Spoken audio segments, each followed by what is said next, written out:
Hemelvader, wat 'n voorreg is dit om so op te gestaan het in 'n erediens en ons harte oop te maak en U lof te besing. Want dis eintlik waarvoor ons leef.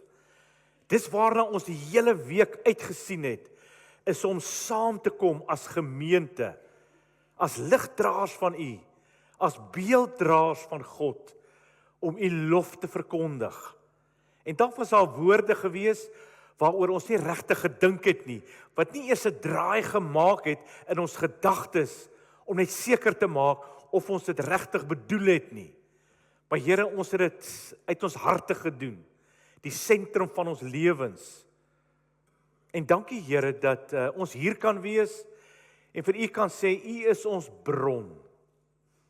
U is ons veilige vesting. U is die een wat ons versorg, wanneer ons versorging nodig het. Maar U is die een wat ons kom leer.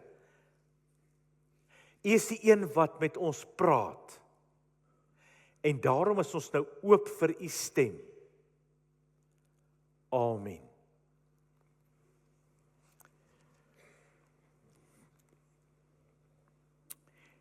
En die tema vanoggend vir ons boodskap, net om dit saam te vat, sodat ons dit, as dit hier by donderdag, vrydag kom in die week, net daarom ten minste die tema kan onthou van die boodskap vanoggend, wat die Here op sy hart het vir elkeen van ons.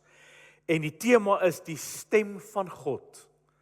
Ons praat oor die stem van God, en ons teksgedeelte is daai bekende storie in 1 Samuel 3, vanaf vers 1 tot en met vers 10. En die van julle wat saam met my blaai in julle Bybels, wat julle saamgebring het, sal sommer dadelik sien, is daai bekende verhaal van Eli en Samuel. Twee groot figure in die Ou Testament. En Eli, weet ons dat Eli was die hoëpriester gewees, en hy was ook 'n rigter van Silo. En Samuel ken ons mos, hy was die seentjie wat deur sy mamma Hanna opgeoffer is vir die Here by die tempel, vir tempeldiens. En Samuel word dan een van die grootste profete in Israel. En dis die verhaal wat ons baie goed ken in 1 Samuel 3 vanaf vers 1 tot en met vers 10. En julle sal sien, 83 vertaling, lees ons saam uit, begin met die woorde, die seun. En dis nie onbelangrike inligting nie, dis belangrike inligting oor hierdie verhaal wat volg. Die seun, Samuel, het die Here gedien onder toesig van Eli. Die woord van die Here is in daardie tyd min gehoor. Daar was nie dikwels openbarings nie. Met ander woorde, die stem van die Here was nog verborge gewees. Dit was nog nie geopenbaar gereeld nie. Eli se oë het al swak begin word. Hy kon nie meer goed sien nie. Vroeg een môre het Eli nog op sy slaapplek gelê en die lamp van God het nog helder gebrand. Samuel het ook nog gelê in die tempel van die Here waar die ark van God, God se teenwoordigheid, die simbool dat die Here daar is, waar die ark van God was. En toe roep die Here na Samuel. Samuel het geantwoord, ek kom. Hy het na Eli toe gehardloop en gesê, hier is ek, want u het my geroep. Maar Eli sê, ek het nie geroep nie, gaan lê maar weer. En Samuel het gaan lê. Die Here het weer na Samuel geroep en hy het opgestaan, na Eli toe gegaan en gesê, hier is ek, want u het my geroep. Toe sê Eli, my seun, ek het nie geroep nie, gaan lê maar weer. Maar Samuel het nog nie die Here geken nie, want die woord van die Here was nog nie voorheen aan hom geopenbaar nie. Dit was nog verborge. Die Here het Samuel toe 'n derde keer geroep, en hy het opgestaan en na Eli toe gegaan en gesê, hier is ek, want u het my geroep. Toe besef Eli, en die van julle wat die Engelse vertaling, dalk miskien die NIV saamgebring het, of the Message, sal daar lees, and he perceived. Hy het insig gekry. Hy het skielik geklik. Hy het skielik verstaan. Dit is die Here wat die seun geroep het. En Eli sê vir Samuel, gaan lê. En as iemand jou weer roep, sê jy, praat Here, u dienaar luister. Samuel het toe gegaan en op sy slaapplek gaan lê. Die Here het gekom en gaan staan en soos die vorige kere geroep, Samuel, Samuel. En Samuel sê toe, praat Here, u dienaar luister. En dan is julle baie welkom om dan vanmiddag, die van julle wat Bybels het, om hierdie verhaal bietjie verder te lees. En volg dan ook die storie van Samuel. 'n Kernversie vir ons vanoggend is vers 7. Maar Samuel het nog nie die Here geken nie, want die woord van die Here was nog nie voorheen aan hom geopenbaar nie. Die Here het vir my gesê. Nou as 'n mens sulke woorde by ander mense hoor, dan val dit nogal vreemd op die oor. En as dit so op jou oor val, dan wil ons eintlik dadelik sê, maar so iemand is daarom baie arrogant om te sê dat hy of sy het die Here gehoor en die Here sê. Maar dalk is dit meer arrogant om te sê, of verwaand selfs, die Here praat nie met my nie. Ek het 'n gesonde verstand gekry, en ek gebruik dit, en daarom gaan dit eintlik baie goed met my. Dit is so, ons retireer so bietjie, wanneer ander mense sê in 'n sinnetjie, die Here het met my gepraat, en die Here sê. Want ons dink dan dadelik baie keer, maar so mense, sulke mense is maar weird. Hulle hoor stemme. En ons almal het al hierdie ervaring gehad, dalk miskien in jou familie of miskien in jou vriendekring, van mense wat gesê het, die Here het met my gepraat, en die Here het gesê. En na die tyd, dan besef jy, en dan vra jy jouself af, hoe het daai persoon dan die Here gehoor? Want dan besef jy, hoogstwaarskynlik was dit nie die Here nie. Ons almal wat hier sit weet ook, dat mense in die kerk het al baie keer seer gekry, met mense wat gesê het, die Here het vir my gesê.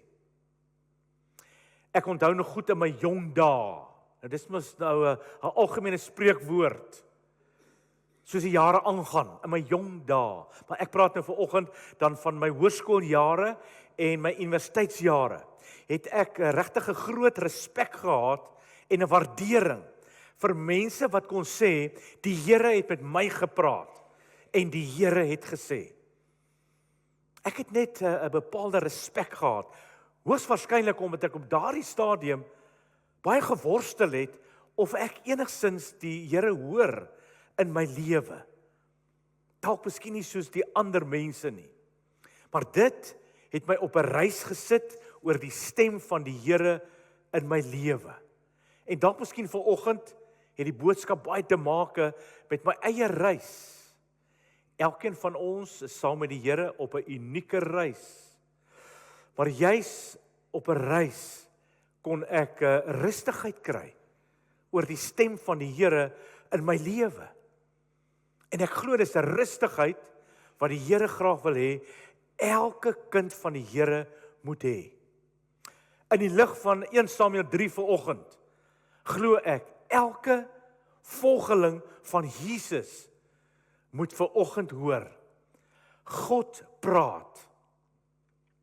En daar is 'n groter gesprek aan die gang, waarvan ek en jy moet kennis neem vanoggend. Ek dink ons moet net leer om te luister. Dalk is Eli se woorde aan Samuel so belangrik vir oggend vir my en vir jou. En dalk lê daar 'n groot uitnodiging as ons net weer kyk na sy woorde, waar hy gesê het, gaan lê, en as iemand jou weer roep, sê jy, praat Here, u dienaar luister. Jy hoor die Here. Jy hoor reeds die Here. Hy praat. Dan moet ek en jy net ore ontwikkel en ons ore fyn instel om na sy stem te luister. Ek dink ons moet leer om te luister. Kyk ons net na 'n bekende Psalm 50 vers 1. Die Here is God. Net hy is God. Hy praat en roep die hele aarde op van waar die son opkom tot waar die son ondergaan. Die Here is besig om te praat. En hy praat oral. Jesus het mos gesê, 'n mens leef nie net van brood nie, maar van elke woord wat uit die mond van God kom. Eugene Peterson, wat die skrywer was van The Message, hy vertaal dit vir my vreeslik mooi, hierdie vers. Hy skryf, "It takes more than bread to stay alive. It takes a steady stream of words from God's mouth."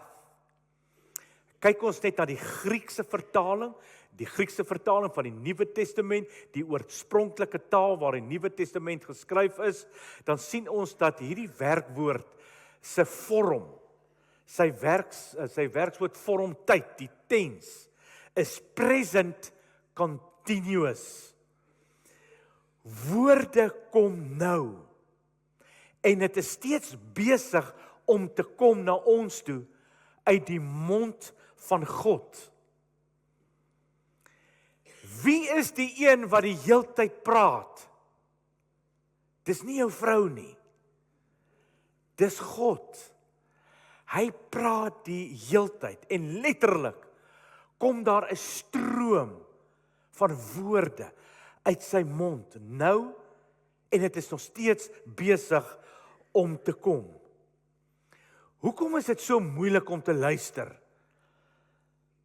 Veral ons in ons verhoudings met mekaar sukkel maar baie keer om te luister. Maar hoekom is dit moeilik om vir God te luister, na sy stem, wat die heeltyd besig is om na ons toe te kom? Ek wens ek het die antwoord geweet. Maar ek dink hoogs waarskynlik het dit te maak met ons menslike toestand. Dit is ons Jeremia wat sê, dat die hart, die sentrum van ons lewens, waaruit ons gedagtes, ons woorde, ons dade, waaruit alles kom, daai plek is bedriegliker as enige iets anders. Hy is ongeneeslik. Wie kan hom verstaan? Spring jy dalk nou in jou eie Bybel, of dalk miskien nog 'n teksgedeelte om miskien vanmiddag te lees, is Jakobus 4, 'n wonderlike stuk gedeelte om te gaan lees vanmiddag. Sal julle onthou om dit te lees? Paar van julle, baie dankie. Jakobus 4, hy sê eintlik daar, dat 'n deel van ons harte trek ons na God toe. Maar hy sê daar's ook 'n ander deel in ons harte wat ons wegtrek van God af. So wat is die eenvoudige uitdaging vir 'n lewe saam met God? Dis baie eenvoudig. Ons moet net al meer toelaat dat ons harte ons na God toe trek. So eenvoudig soos dit. Wanneer ons die stem van die Here graag wil hoor en na hom wil luister, kom Johannes en hy sê, daar's 'n belangrike ding waarvan ons moet kennis neem. En hy sê, geliefdes, Moenie sommer almal glo wat daarop aanspraak maak dat hulle deur die Gees optree nie. Toets hulle om te bepaal of die bepaalde gees sy oorsprong by God het. Want daar het reeds baie valse profete die wêreld ingekom. Wat sê Johannes? Johannes sê, toets dit. Toets dit. Dit wat jy hoor, kom dit van die Gees van God? Het dit sy oorsprong in die mond van God? Is dit sy woorde? Hoe toets ons om aan die een kant te weet, dit is nie die Here wat met my praat nie? Groot vraag. Dit is interessant, kyk jy gou saam met my, 1 Samuel 3, het Eli eers by die 3de keer, nadat die jong seun Samuel na hom toe gekom het, en vir hom gesê het, man, praat met my, jy roep my. Eers na 'n 3de keer het hy besef, maar dalk is dit die Here wat met Samuel praat. En daarom sê hy vir hom, gaan lê weer. En as jy weer hoor, Samuel, Samuel, sê dan net, praat Here, u diensknegt luister. Vir 3 keer daarna, dan besef hy, dit is die Here. Die bekende skrywer, Dallas Willard, het regtig 'n wonderlike boek geskryf, juis oor die stem van die Here, hoe ons die leiding van die Heilige Gees in ons lewens kan volg. En die titel van die boek is Hearing. Hearing. Luister. Dis 'n boek wat nog steeds op die rakke is van Koem, so as jy 'n draai wil maak in George by Koem boeke, of miskien online gaan, is jy meer as welkom, gaan kry vir jou daai boek en lees hom rustig deur. Maar hy kom met 4 goed, wat hy sê is eintlik waarskuwingstekens, om net bietjie bewus te raak, hoogswaarskynlik kom dit nie van die Here af, dit wat jy hoor nie. Ek noem dit sommer vanoggend oranje ligte wat aangaan. En hy sê nommer 1 is, ons kan nie sommer maar net sê, dat alles wat met my gebeur, is die wil van die Here nie. Die van ons wat bietjie daaroor nadink, sal sommer dadelik klink, dit is die bekende predestinasie leer, wat maar net eintlik sê, dat alles wat met ons gebeur, is binne God se wil. En hy sê, dit kan nogal gevaarlik wees. So asof mense nie keuses en besluite het nie. Dis ons Paulus wat sê, ons is medewerkers van God, 1 Korintiërs 3 vers 9. Dan noem hy ook toevallighede. Hy sê, pas op daarvoor, om net toevallighede te gebruik, as sou dit die stem van God in my lewe wees. En kom ons wees maar gou eerlik, ons is lief vir daai toevallighede om dit te koppel aan die stem van die Here. Dink sommer net aan 'n voorbeeld. Die ou oomie ry agter in jou motor in, en na die tyd kyk jy en jy sien, jy het omtrent nie 'n skraapie nie, dis net jou bumper wat so bietjie ingeduik is, wat gou-gou reggemaak kan word. Maar kyk jy na sy motor omtrent afgeskryf. En dan sê ons so maklik, maar dis eintlik van die Here. Dalk miskien is daai oomie 'n ateïs. Pas op om toevallighede wat gebeur, sommer net toe te skryf as die stem van die Here. En dan is daar ook deïsme. Dit is die denkrigting wat vir ons kom leer het, dat God het alles gemaak, geskep, maar hy is nie meer regtig betrokke by ons daaglikse lewens nie. Ons het mos die Bybel gekry. En dit is so, die Here praat met ons primêr deur sy woord, die skrif. Maar ons moet maar waak om te maklik te sê dat die Here nie betrokke is nie, ons het net die woord. Bygeloof is ook nogal 'n groot ding, om net sekere dinge te verrig, handelinge, soos om dollosse te gooi, en dan te wil ervaar dat die Here met my praat. Hy sê dit is eenvoudig waarskuwingsligte. Maar hier is die vraag vir oggend.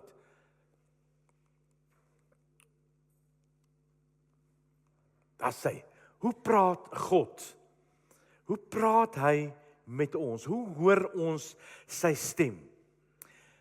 In die jong Samuel se tyd was die stem van God nie heeltemal duidelik nie.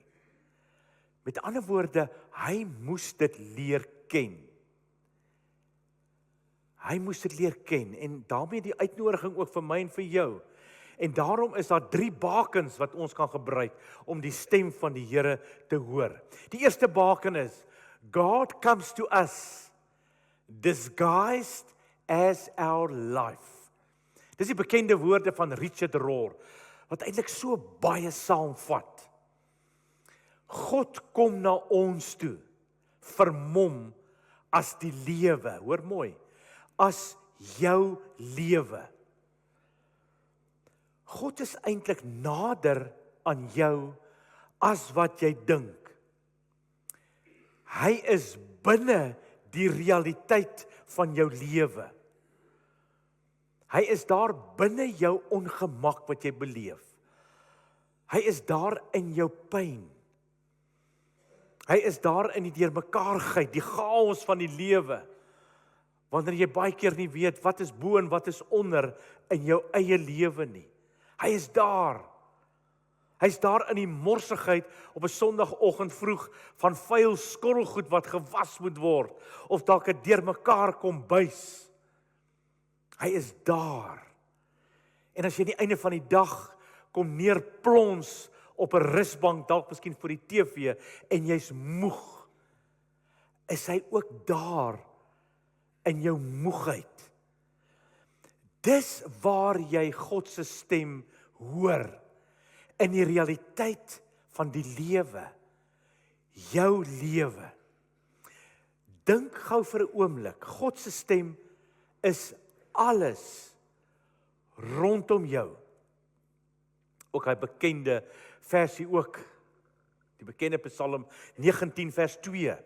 Die hemelruim verkondig. Die van julle wat nog die 33 vertaling het, kry ons die woordjie vertel. Die hemelruim vertel, verkondig, 2020 vertaling. Die eer van God en die hemelkoepel maak die werk van sy hande bekend. Daarom, die bome preek, die blomme preek, al het hulle nie goeie teologiese opleiding nie. Hulle preek vir ons. Dit was mos Jesus wat gesê het, let op die lelies van die veld. Jesus sê nie, gaan stop by 'n lelie en kyk hoe mooi is hy nie. Jesus sê ook nie, gaan Google net gou op jou foon, wat is die genusnaam van die lelie nie. Dit is alles goed vir ons koppe en dit is nodig en belangrik, maar dis nie wat Jesus sê nie. Jesus sê, gaan na die lelie toe, let op. Hy praat met jou. En luister mooi, wat sê hy vir jou? Wat verkondig die lelie vir jou? Want hy preek vir jou. En dalk kom jy ook agter dat hy preek vir jou beter as die dominee wat Sondagoggend 2 Augustus gepreek het in 'n erediens. Luister na die lelie. Die hele aarde is vol van sy heerlikheid. Het jy dit al gesien? Waar sien jy dit? Hoe raak dit jou as jy dit sien? En hoe verander dit jou? Maak dit jou ook 'n ander mens? Die hele aarde is vol van sy heerlikheid. Romeine 1 vers 20. Let mooi saam met my op, want hulle het sy onsigbare eienskappe, naamlik sy ewige krag en sy goddelikheid, reeds van die skepping van die wêreld af duidelik uit sy handewerk waargeneem. Hulle neem dit waar. Het jy dit regtig al gesien? Onsigbare eienskappe wat duidelik is. Groot woorde.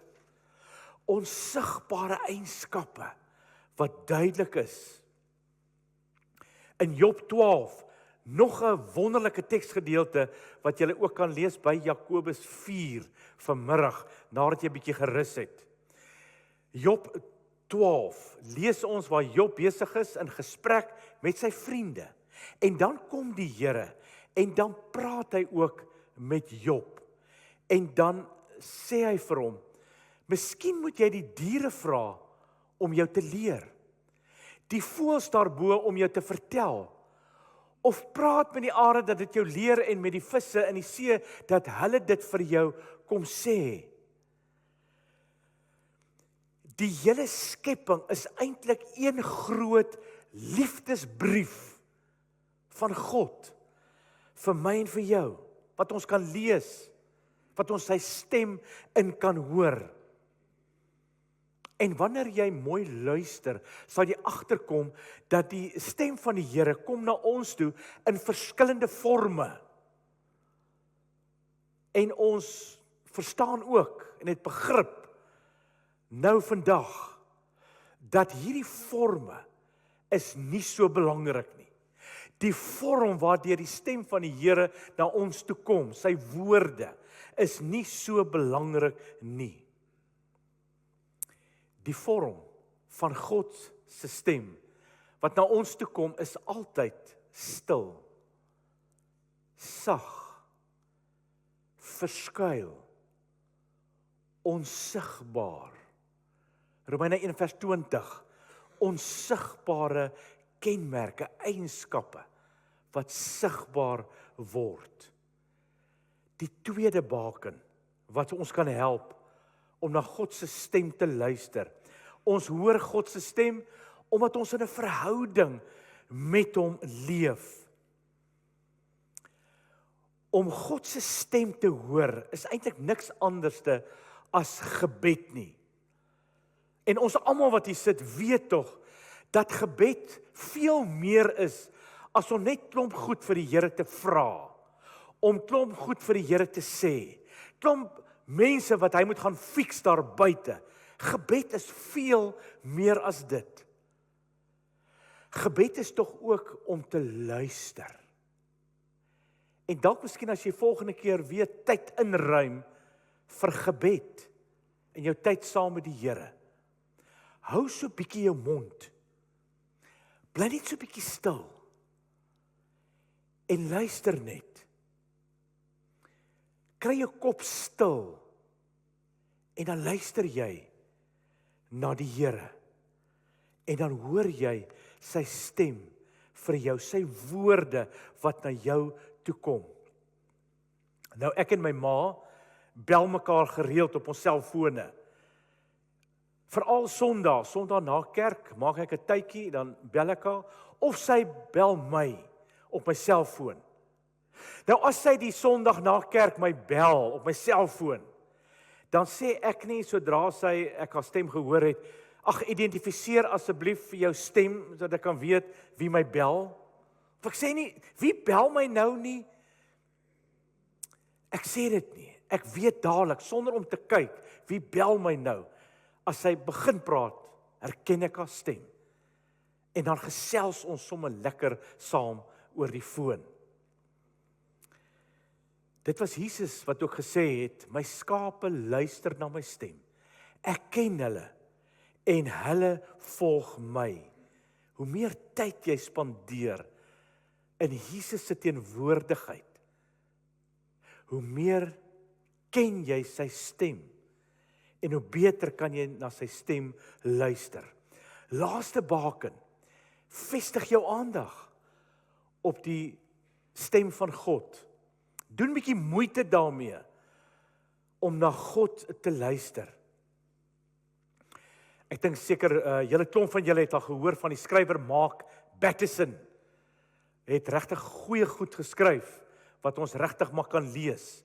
Maar hy het ook 'n boekie geskryf oor die stem van die Here, hoe om die Heilige Gees se leiding te volg in jou lewe. En die boekie se titel is Whisper, fluister. En sommer daar julle in die begin is my so treffende beeld. Hy sê dat om seker te maak dat sy kinders op daardie stadium na hom luister, praat hy normaalweg al sagter en sagter as hy met hulle praat, totdat hy fluister, en dan luister sy kinders. Dit is waar jy God hoor. Ons almal ken tog die storie in 1 Konings 19, die storie van Elia, wat ook 'n begeerte gehad het, dat God met hom sal praat. En dan lees ons ook, daar was 'n sterk wind, daar was die aardbewing, en daar was die vuur. En dan lees ons, daarin was die Here nie. Alles forme waardeur die Here gepraat het in die verlede. Gaan kyk maar weer na Exodus. Maar dan lees ons, en na die vuur was daar 'n fluistering in die windstilte. Nou daar is 'n hele klomp teoloë wat baie navorsing gedoen het, net oor hierdie vraag, wat presies is hierdie fluistering in die windstilte? En die Message vertaling lees ook vir my baie mooi, and after the fire, a gentle and quiet whisper.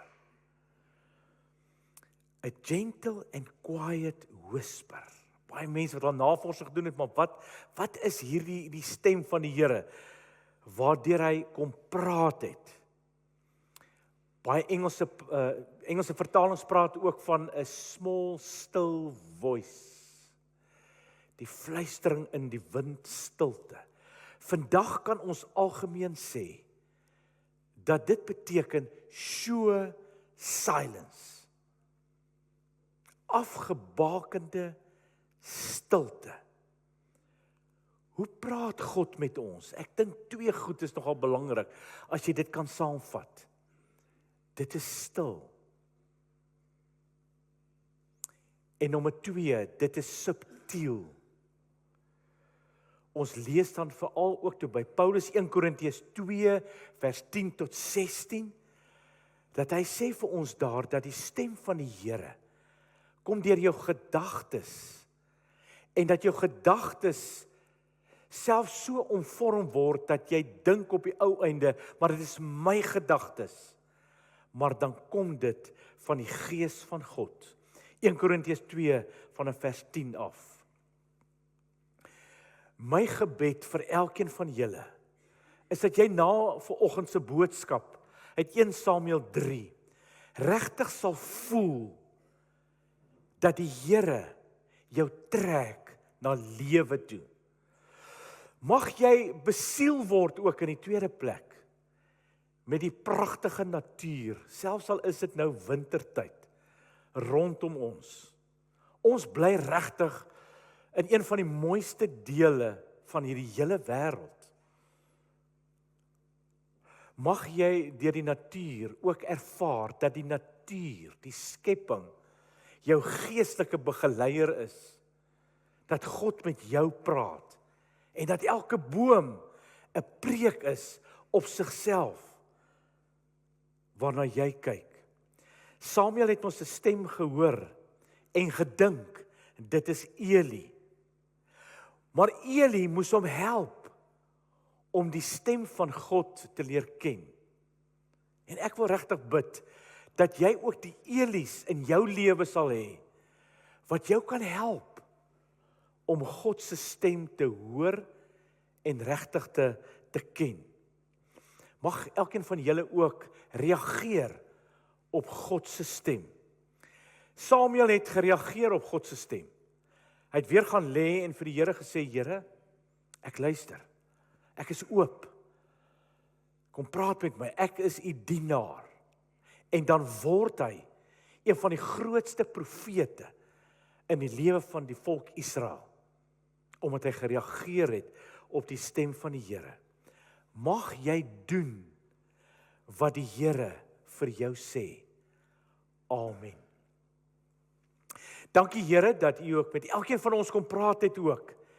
En dat elkeen van ons kan hoor dat u praat. U woorde kom soos 'n stroom nou na ons toe en ook voortdurend. En Here, help vir ons om werklik ons ore in te stem op U stem. Help vir ons om regtig te fokus op dit wat U vir ons wil sê. En op die ou einde, help vir elkeen van ons om te reageer, net so Samuel, op U stem in ons lewens. Amen. Maar ons het die voorreg ook om aan die einde van hierdie erediens te kom en 'n wonderlike lied saam te sing. 'n Lied waarin ons vir die Here sê, Here, U stap voor. U is ons herder. Ons luister na U stem en ons ken U stem. Kom ons staan, dan kan ons met hierdie 3 verse afsluit.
Ja, die Here is die een wat ons leer, ook om sy stem te hoor, en hy gaan saam met elkeen van ons. En mag julle elkeen ook 'n wonderlike week ervaar, want die genade en die vrede van die Here saam met julle elkeen wees en bly. Amen.